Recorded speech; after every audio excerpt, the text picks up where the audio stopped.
What's up, guys? You're back here at Stock Picks by Tim, and I'm gonna go over an article I saw Cleanspark in on Vice, and them just talking about as in terms of renewable energy and Bitcoin mining. So definitely quite interesting. Nice to see someone talking about Cleanspark. But let's get into this video. And I also wanted to say I'll put a card up here somewhere for my gaming channel. I put a video out earlier today for that one. It's still like super small, super simple, but we play farming sim and stuff like that. But without further ado, let's get into this video. Alright everyone, as always, I'm going to leave a link for the actual site if you want to read it yourself.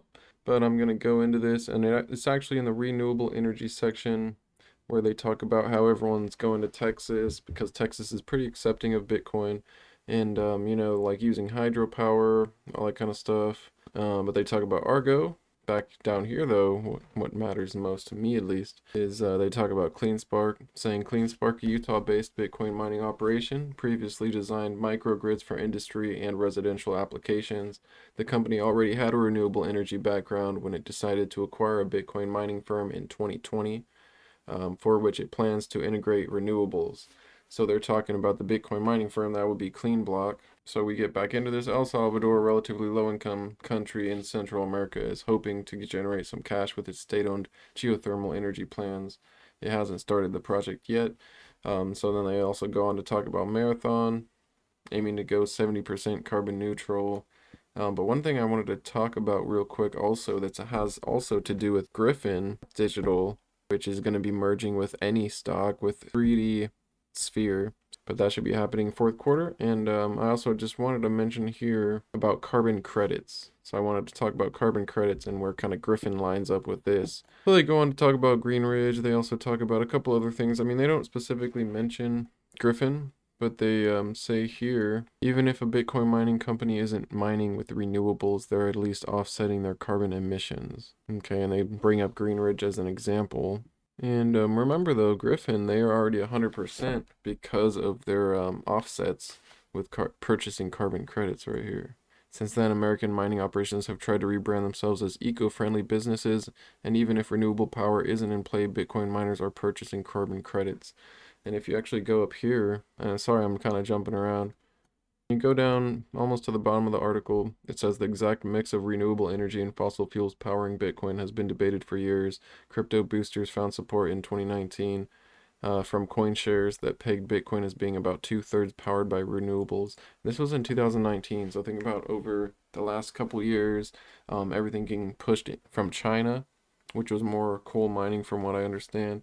So things are definitely way more than 2/3 by now. And this whole narrative about, Bitcoin is just waste electricity, it's gonna eventually get debunked once everyone either buys offset credits or just mines Bitcoin in a renewable fashion, i.e.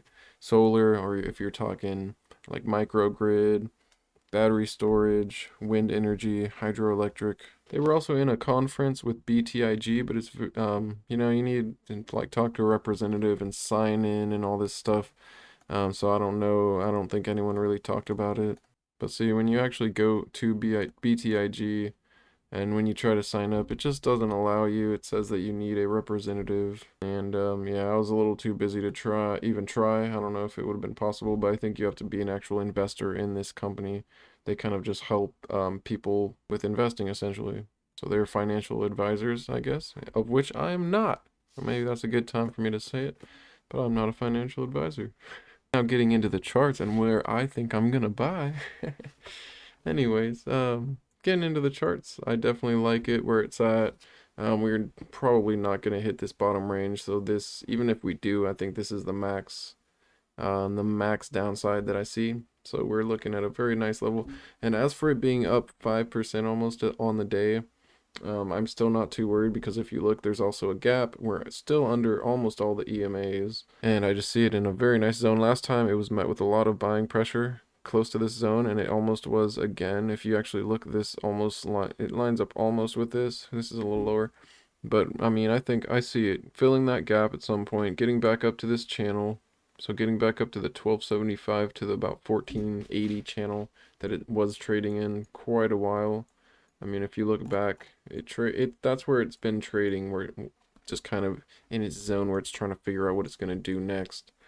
So for me, this is definitely a buying opportunity. I actually bought a couple calls yesterday, and then I'll probably continue to buy more throughout the week if this stays down here where it's at or goes even a little bit lower short term.